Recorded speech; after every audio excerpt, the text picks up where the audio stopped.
Okay, I'm ready. Okay, so for this situation, so as I said in the first problem that we did from 2018, period appears. So here it is again. So we have period. Very, very important to realize when you have a mass on a spring. So here we have a mass on a spring, and this mass is going out to here, and then it's coming into here. This mass, it's oscillating back and forth like this. With the midpoint here, the midpoint is referred to as the equilibrium position. And the reason we call that the equilibrium position, because equilibrium means no net force. If an object is in equilibrium, there's no net force and therefore no acceleration. And that's exactly what we have at the midpoint. As this passes through the midpoint, the spring is not pulling to the left or pushing to the right. There's no net force there. Now, this problem talks about amplitude. The definition for amplitude is the maximum distance off the equilibrium. And we see this with waves also. You know, if you have a wave like this, the equilibrium position for a wave is like that. Maximum distance off the equilibrium, this dotted line is the equilibrium, is the amplitude.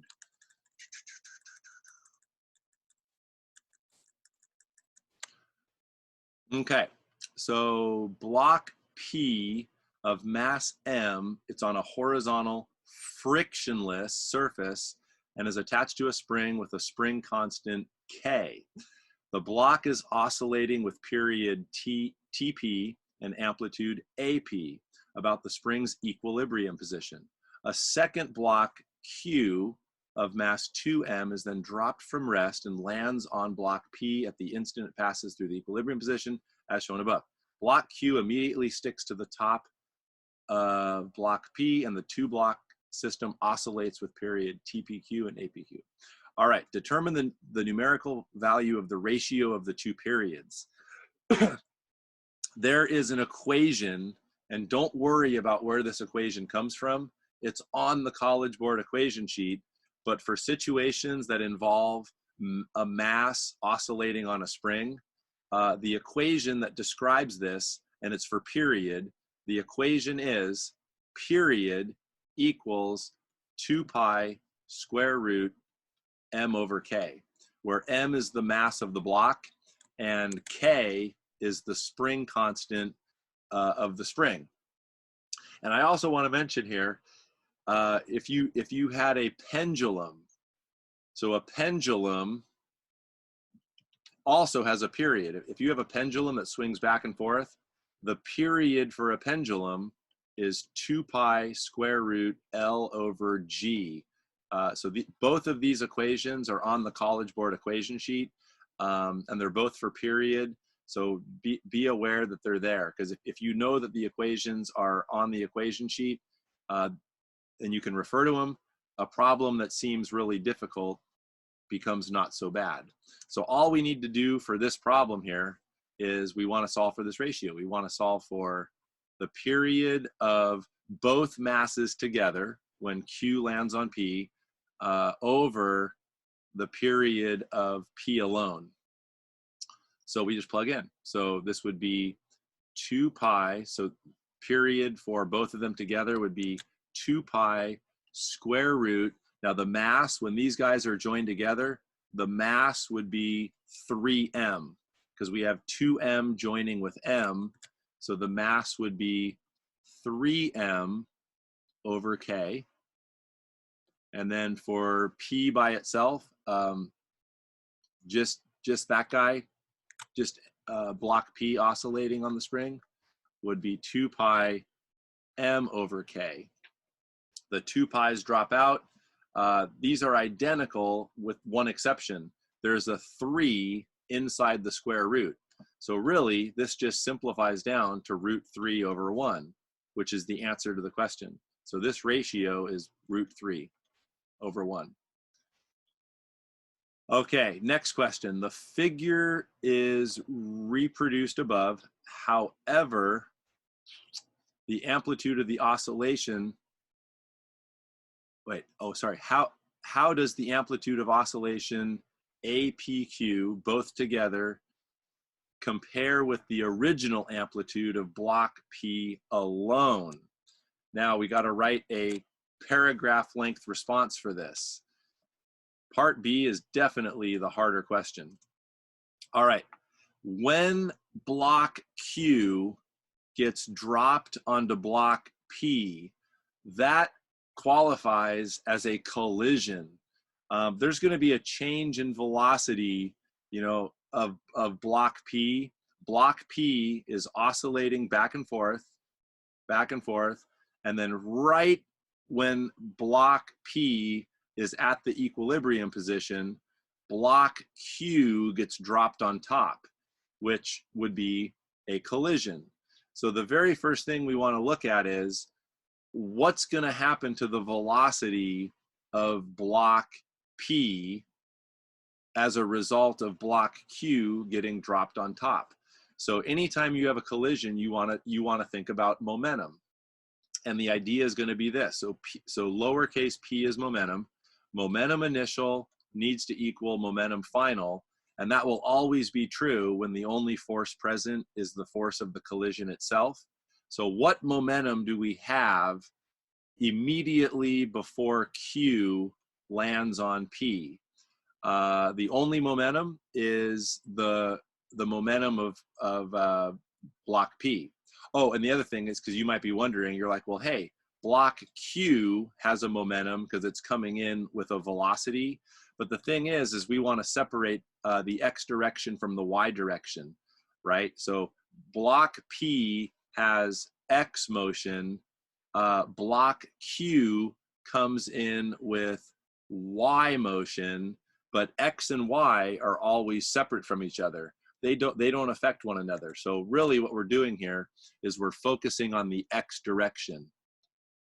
We're looking at momentum in the x direction. And block Q does not have any x momentum before colliding with block P. So focusing on the x direction, the only x momentum we have before Q lands on P is the momentum of block P, which is going to equal, let's just say it's mv. We'll call that v initial. Say block P has a velocity v initial. Now, after the collision, this is going to be so the two have become one. We have Q and P together, so the total mass will be 3m. So this will be 3m, and let's call that v final. The m's cancel out, and what we see is that the velocity after collision, after Q lands on P, the velocity is going to be v naught over 3. There's a reduction in the velocity.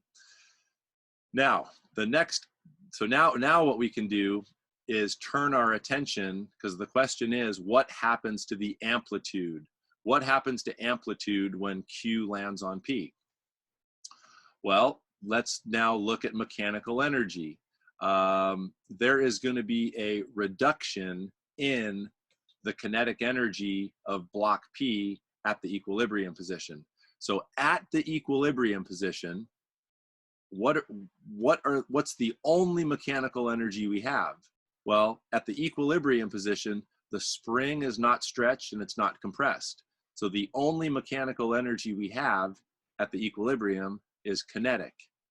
And then over here, at the farthest point, which is called the amplitude, the velocity goes to 0, right? Because the block goes doot, doot, doot, doot, doot, doot, and for a split second, it stops before coming back the other way. So the velocity goes to 0, which means the only energy there is going to be potential of spring. So we can apply conservation of energy quite easily because it's a frictionless surface. So we can say that the kinetic energy at the equilibrium must be equal to the potential energy of the spring. And the equation here is kinetic is 1/2 mv squared. and potential of spring is 1/2 kx squared. Now x is how far the spring is stretched or compressed. This x is the amplitude if we're focusing on the farthest point from the equilibrium. So we can just go ahead and change the x to a. So that's going to be a squared. So basically at this point we can see the answer. So the thought process goes like this. You first use momentum to find the final velocity after collision. And we see, ooh, after block Q lands on block P, there's going to be a reduction in the velocity. And if the velocity is reduced, velocity goes down, that must mean that the amplitude is going to decrease, right, in this equation. So the answer is going to be this. The amplitude of the two together will be smaller than the amplitude of P alone. And in your paragraph length response, you want to make sure you talk about momentum because there was a collision. You want to make sure you talk about mechanical energy. You know, you're gonna say that kinetic energy was reduced because the velocity of the system was decreased as a result of the collision.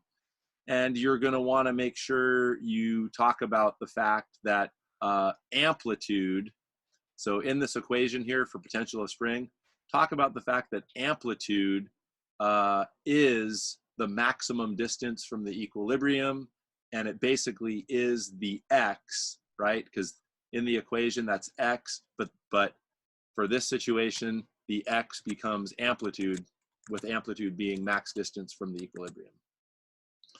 And I think that would about cover it.